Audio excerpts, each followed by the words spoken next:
स्वागत है आपका एक बार फिर से सी न्यूज भारत पर। मैं हूं अखिलेश पांडे। खबर मेरठ से है, जहां लोकसभा चुनाव 2024 के पहले फेज के चुनाव से ठीक पहले उत्तर प्रदेश में समाजवादी पार्टी ने बड़ा दांव खेला है। अखिलेश यादव ने मेरठ और आगरा के चुनाव उम्मीदवार बदल दिए। मेरठ में भाजपा के अरुण गोविल के खिलाफ अब अतुल प्रधान को चुनावी रण में उतारा गया है। वहीं आज मेरठ लोकसभा सीट से सपा प्रत्याशी अतुल प्रधान ने अपना नामांकन दाखिल किया है। नामांकन दाखिल करने के बाद सरधना विधायक अतुल प्रधान ने कहा कि इंडी गठबंधन का एक ही उद्देश्य है कि कैसे लोकतंत्र की रक्षा की जाए, संविधान को जिंदा रखा कैसे जाए। देखिए यह रिपोर्ट। चुनावी गहमागहमी के बीच मेरठ में लोकसभा का चुनाव काफी रोचक होने वाला है। मेरठ में जहां भाजपा ने टीवी स्टार अरुण गोविल को टिकट दिया है, तो वहीं सपा ने भी खेला करते हुए अतुल प्रधान को चुनावी मैदान में उतार दिया है। आज नामांकन भरने आए सपा नेता अतुल प्रधान ने कहा कि मेरी कोशिश है कि कैसे सभी वर्गों को साथ लेकर चला जाए। साथ ही साथ उन्होंने भाजपा पर तीखा प्रहार भी किया। अतुल प्रधान ने कहा कि मेरठ में स्टार की जरूरत नहीं है, यहां जरूरत है किसी ऐसे की जो जनता के साथ कंधे से कंधा मिलाकर चल सके, उनके मुद्दों की लड़ाई लड़ सके। इस दौरान उन्होंने और क्या कुछ कहा, आइए आपको सुनाते हैं। मेरी कोशिश है हमेशा कि कैसे कमजोर, गरीब, शोषित, वंचित, हमारे अक़लियत के मुस्लिम भाई हों, चाहे हमारे आदिवासी हों, चाहे हमारे दलित भाई हों, कैसे सबको साथ लेकर चला जाए। आप लोग सब लोग इस बात के गवाह हैं कि इसी मेरठ में जहां पैदाइश हमारी हुई, जहां जन्म हमारा हुआ, जन्म के साथ साथ हमने लिखना पढ़ना भी यहीं से किया, और इसके साथ साथ जो पहले छात्र राजनीति के माध्यम से चाहे चुनाव लड़ने का मौका मिला तो संघर्ष के माध्यम से मिला, और हम लोग विधायक बने तो अपने संघर्ष के बलबूते बने।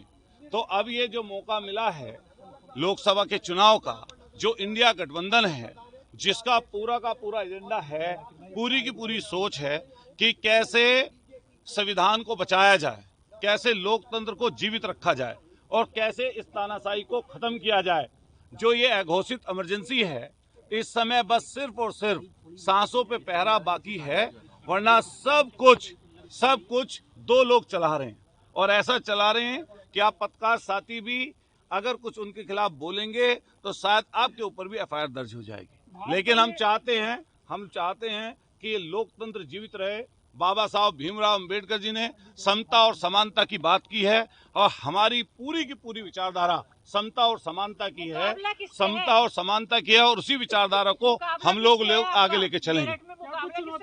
देखिए, ये पूरा चुनाव मेरठ के लाल अतुल प्रधान के बीच में, और एक बाहर से जो इन्होंने आयात किया है भारतीय जनता पार्टी ने, जिन प्रत्याशी को, जिनको उनके खुद के कार्यकर्ता एक्सेप्ट नहीं कर रहे। आपकी ही वीडियो हम लोग रोज देख रहे हैं। कभी तो प्रत्याशी बोलते हैं, जब उनसे पूछा, किसी पत्रकार साथी ने पूछा कि क्या आप चुनाव के बाद मेरठ में रहेंगे, तो उनका सीधा जवाब था कि ये चुनाव के बाद बताऊंगा। अरे ये कैसी बात है? क्या मुंबई साइन कराने जाएंगे मेरठ के लोग? क्या ये गरीब गुरबा लोग इसी तरीके से ठगे जाएंगे? क्या इसी तरीके से उनके साथ छल किया जाएगा? भारतीय जनता पार्टी ने मेरठ की जनता के साथ ऐसा कैंडिडेट देकर छल करने का काम किया है। आईडी नीचे करो, आईडी। देखिए, आपका बहुत बहुत धन्यवाद। मैं समाजवादी पार्टी का जब से मेरी राजनीति की शुरुआत है कार्यकर्ता हूं, और टिकट मांगने का सबका अधिकार है, हम सबको साथ लेकर चलेंगे। हम लोग विपक्ष के लोग हैं, हमसे पूछे कि हमने पिछले साल कितने आंदोलन किए, हम कब किसानों के लिए लड़े, कब नौजवानों के लिए लड़े, कब अस्पतालों की दुर्दशा के लिए लड़े, कब लूट के खिलाफ लड़े, और यही पेड़ है। और आप सब लोग गवाह हैं इस बात के कि ना जाने कितनों बार हम लोग आंदोलन कर करके अपनी पहचान बनाए। ये मेरठ की जनता तय करेगी कि वो मेरठ के लाल को, अपने बेटे को, अपने भाई को, अपने जैसे व्यक्ति को। आप बताइए, जो डिप्टी चीफ मिनिस्टर दूर बैठे हो, जिनका विधायक सांसद नीचे खड़ा हो, प्रत्याशी गाड़ी से ना उतरे, आप सोचिए आम जनता का बेचारी का क्या हाल होगा। हम लोग तो घुले मिले हैं लोगों से, आपके कंधे से कंधा मिलाकर चल सकते हैं। अभी हमारी बहन मिली आगे, हमने पैर छूकर इनका आशीर्वाद ले लिया। क्या आप उनसे अपेक्षा कर सकते हैं? ऐसी उनसे अपेक्षा नहीं कर सकते। वो सोच रहे हैं कि वो स्टार हैं। यहाँ स्टार की जरूरत नहीं है, ऐसे स्टार की। यहाँ जरूरत है जो उनके जनता के कंधे से कंधा मिलाकर चल सके, उनके मुद्दों पर लड़ाई लड़ सके, उनके बीच में रह सके। अच्छा अतुल भाई, आप गठबंधन के प्रत्याशी हैं, आप टिकट ले आए हैं और जो नाराज हैं उनको कैसे संभालेंगे? हम सारी हमारे कांग्रेस पार्टी के जिलाध्यक्ष, हमारे केजरीवाल, हमारे आम आदमी पार्टी के जिलाध्यक्ष, सारे महानगर अध्यक्ष, हमारे पूर्व के मंत्री, कई हमारे यहाँ पर साथी, हमारी अभी बहन हमारी संगीता राहुल जी जो एमएलए का चुनाव लड़ी है, और एक महिला नेत्री के साथ साथ दलित समाज की आवाज बुलंद है। हमारी आज प्रस्तावक के रूप में आपके बीच में है। हमारे तमाम साथी हम लोग साथ लेकर चलेंगे और किसी के पास जाना होगा हम जाएंगे और जनता से मैं आपका शुक्रिया अदा करता हूं।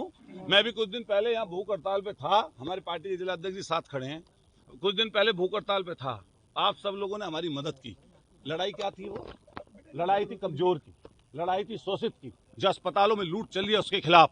और मेरी पूरी मंशा है, ये कर्म भूमि है चौधरी चरण सिंह जी की, ये भूमि है स्वतंत्रता आंदोलन की, 1857 की क्रांति के नायक ये अतुल प्रधान इस मेरठ की धरती के लिए अगर जान की भी कुर्बानी हमें लगानी पड़ेगी हम लगा देंगे। अदृश्य शक्ति से कैसे लड़ेंगे आप? हम अदृश्य शक्ति को नहीं मानते। हम जो शक्ति हमारे सामने खड़ी है, ये पत्रकारिता की ये चौथा स्तंभ, हम इसको मानते हैं। आप सही दिखा दीजिए, सही बता दीजिए। जैसे पूर्व में आपने मेरी मदद की है, मेरी लड़ाइयों में, मेरे संघर्ष में, मुझे पूरी उम्मीद है कि आने वाले समय पर आप हमारी मदद करेंगे। आपने एक सेकंड देखिए, आपने अभी कहा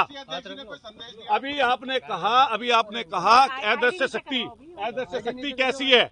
अभी यहाँ पर तमाम होर्डिंग लगे हुए हैं ठेकेदार नगर निगम के। हमने पूछा कि इन पे हम होर्डिंग लगा सकते हैं नहीं लगा सकते? हमने पूछा होर्डिंग लगा सकते नहीं लगा सकते? तो बताया गया कि पहले ठेकेदार से परमिशन लीजिए। हमने किसी उससे व्यक्ति से पूछा जिसको ठेका मिला है, उसने कहा सरकार के लगेंगे। ये है अदृश्य शक्ति। लेकिन जनता सब देखेगी। ये मेरठ का एक एक व्यक्ति, मेरठ का एक एक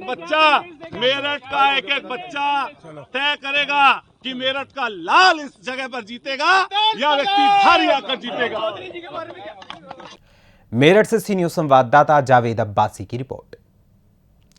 देखा जाए तो समाजवादी पार्टी में मेरठ, आगरा और हापुड़ लोकसभा सीट को लेकर उठापटक चल रही थी, लेकिन ये उठापटक सोमवार देर रात खत्म हो गई।